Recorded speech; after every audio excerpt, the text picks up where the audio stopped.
guys, welcome back to my channel, and for those who are new, welcome. My name is Shalina Monet, aka Alina Monet.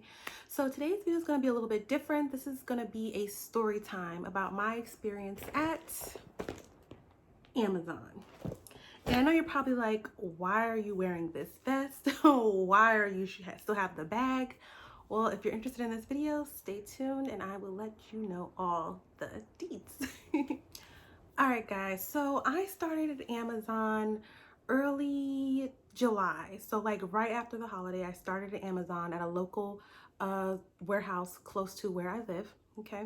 And I knew it was physical. I didn't realize how physical it was until I started working there. So my position, I was a picker. And a picker, if I can find like a video, I'll post it, like a little like mini video so you can see like what they do. But basically there are packers. So somebody who packs products into these like robot machines, and then I'm a picker, and then the robots come to me and I pick the product and I have to scan it and put it in the bin. And put it in the bin. They track everything. So as soon as the robot gets to you, the computer screen will say like 1A, say a puzzle, 1A. So you gotta go all the way down at the bottom because it's really high up. They even have a ladder for you to step on in case you need it. And for shorties like myself, I always need the ladder. So anyway, yeah, you grab the item. So it tracks how long it takes you to grab the item to scan it. So that's one thing. Then it scans another measurement of how long it takes you from scanning to put the product in the bin and saying complete. So yeah, you're always being tracked. There's cameras throughout the whole facility. Of course, you know, it is Amazon, you know, it's a place where somebody could definitely be like, oh yeah, ooh, this watch, this Apple Watch, oh yeah, I'm about to cop that, you know, whatever. One trying to watch two people. You got your own camera. All right, and the facility, yeah, they were flexible with the hours. I work 10-hour shifts, so my 10-hour shifts, 4 days a week. So I would work from 6:30 p.m. to 5 o'clock in the morning. And the reason I did it that way was so I could use the daytime for interviews I was having for the jobs that I really wanted to get, and so I could finish off certification programs that I was working on. So that's what I wanted to leave the daytime for, and I'll work in the evenings. So yeah, I did that. And guys, like, I've never worked so hard in my life. And you know, I should probably do a not a get ready with me, but like get to know me video. If you have any questions, leave them down below. But I'm a girl that used to live on a farm, and I didn't work that hard on the farm. I'm just saying. So when I first started working, the first 2 weeks, like, they have tier systems, you know, and based on experience. What I thought, you know, so I'm like, well, I know I'm going kind of slow, but like, how long do I have to meet quota? And the guy always like, oh, you have plenty of time. And then somebody else said, oh, you got 30 days. No. No, you don't. You don't have 30 days. It was around my 3rd week of working. So there's like no 90-day thing either with that whole, you know, you're new. 3rd week, this girl came to my station. She was like a supervisor. She walked the floors or whatever. They stop at your station. They're on their computers, clickety-clack, clickety-clack, clickety-clack. And she was telling me, you know, these are things you can do to get work faster. You know, it's not that hard, yada, yada, yada. And the goal is to do 350 items per hour.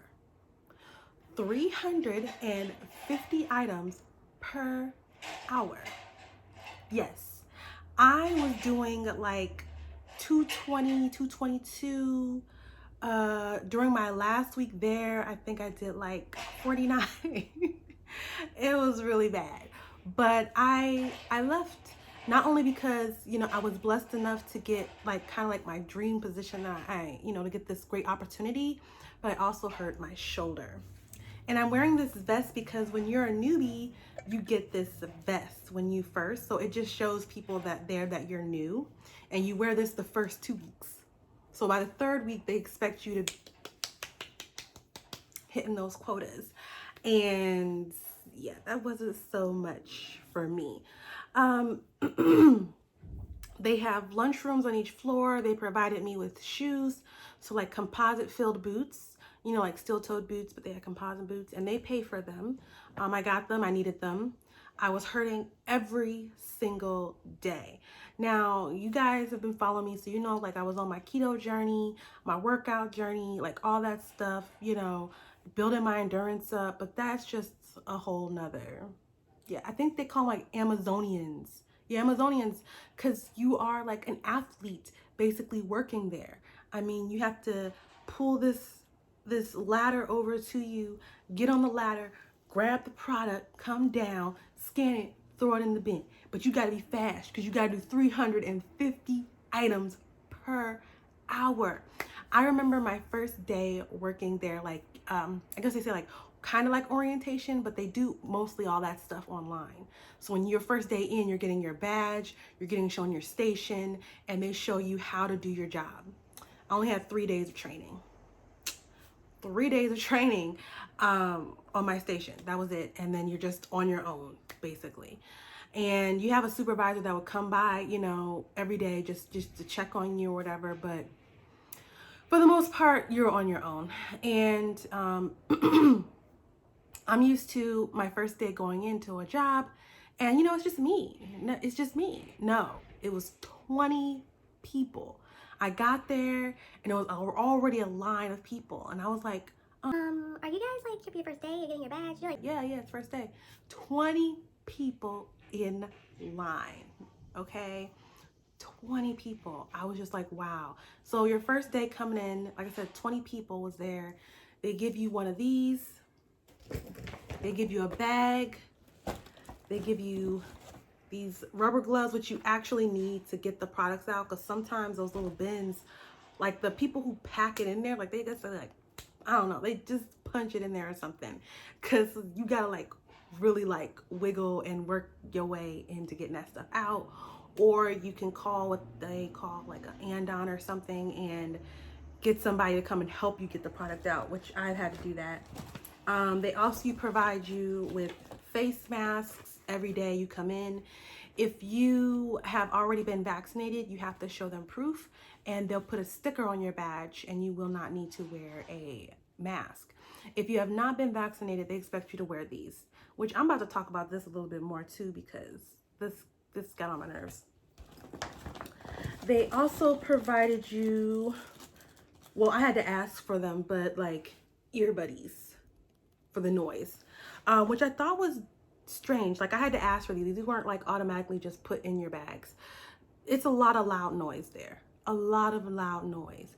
A lot of times people are asking, what?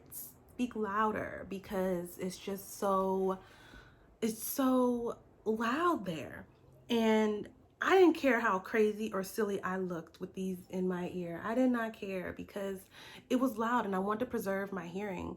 I remember I was having a conversation with a guy. He was an older gentleman, and probably like 45, something like that. And I was asking him a lot of questions because again, you got that one big station and two people on each side, and you can like see each other. So I kept asking him questions, and I'm like, yeah, you probably figured that I'm new. He was like, yeah, I figured. And I asked him how long he had been there, and he was like, yeah, 6 months, but I'm getting tired of it. Like, yeah, you know, I'm in my 30s, and I'm like, oh my gosh, like I'm about to die. My feet are killing me. And I noticed he kept saying, what? Say that again, speak up. But we were right next, like we were walking right next to each other. So I could hear everything he was telling me, but he couldn't hear me speaking to him, and we were standing right next to each other. I remember another instance, I talked to another gentleman. Well, I wasn't like, I don't know how you want to say it, but like this guy was walking past me. I was leaving work at night, you know, in the morning. I'm sorry, 5 in the morning. And the month of July was like doubles week. So if you worked anything over your 40 hours, it was automatically double pay. Okay. So the guy was like, yeah, I got like, I think he said $1,200 or $1,500 in a week. And that's after taxes. Anybody who's not taking advantage of that is crazy. And I just looked at him like, yeah, He was also limping. I know in American culture, it's like, work hard to get what you want, work hard, blah, blah, blah. But at what cost? At what cost to your own body, your own sanity? Like, I left that job every day I worked limping. My feet killed me. I never soaked my feet in Epsom salt so much in my life. And my body just everywhere was just hurting. Head, shoulders, knees, my legs, my butt, but I will say this, like, you will lose weight. The length of time that I was there was just I only worked there a month, and not even like a full 30 days, but within July I worked there, and I lost like 5 pounds. So I've lost like a pound or 2 pounds like almost every week. I was sweating. I was drinking water all the time, which was good that they do have like water stations on each floor, maybe like 2, 3, or 4 spread out on each floor. So that was really good. But yeah, so of course, doing that type of strenuous work, what do you expect happens? I want you to leave a comment down there. What do you think happens when you're working at a fast pace, trying to meet quota? Do you think you're going to be following all the safety rules to get to the objective that they want you to get to? I'm going to let you, leave a yes or no answer down there.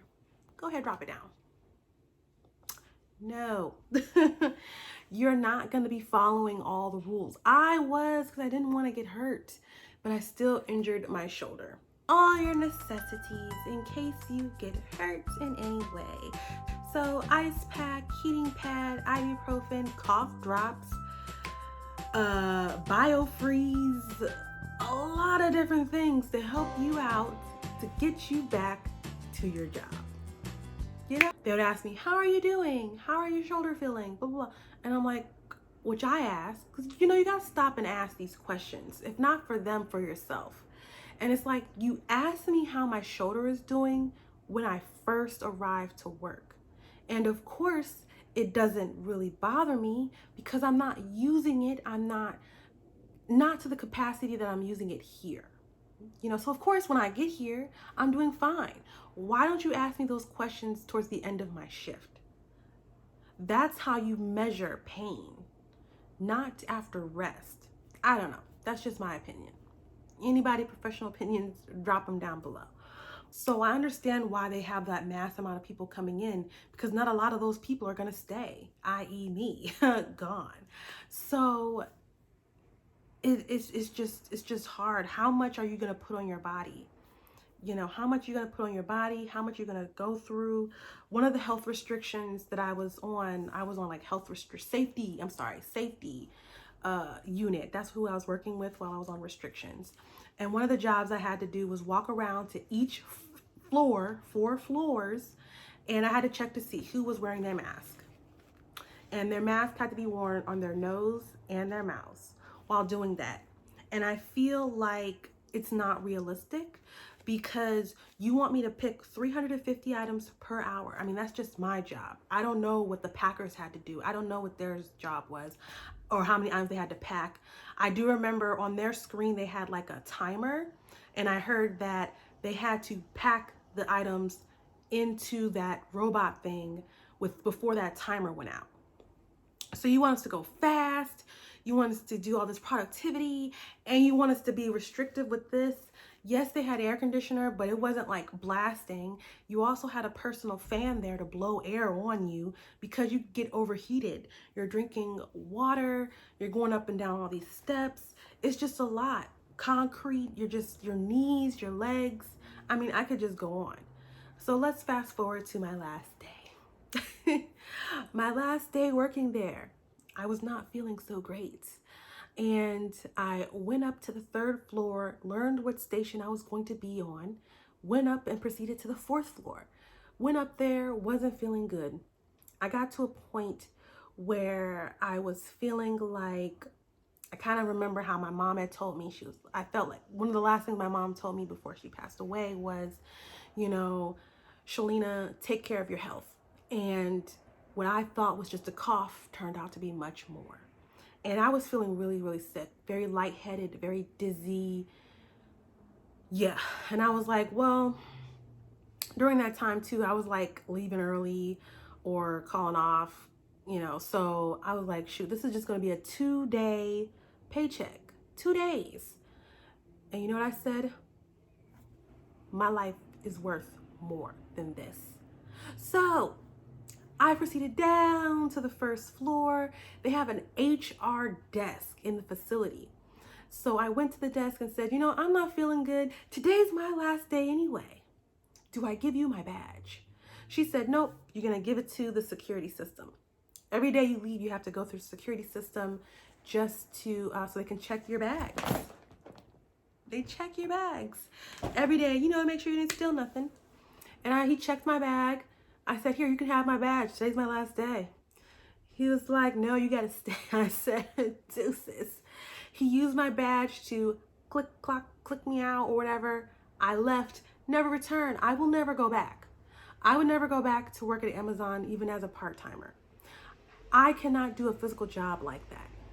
I was hurting every single day. They have safety standards. They make you watch a video, tell you what to do for safety, climb the ladder with 2 hands, 1 hand on the ladder, 1 hand on the product when you're coming down. So, what do you have to do to meet quota? That's right, folks. You already know the answer to that.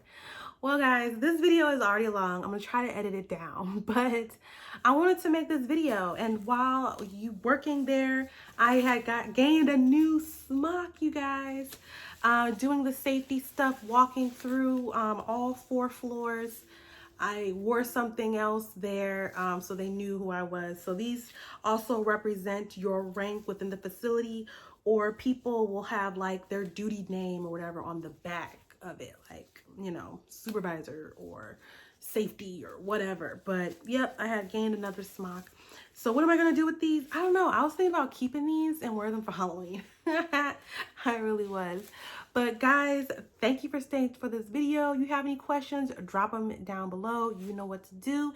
Hit that subscribe button, and Asante Sana. Peace, YouTube.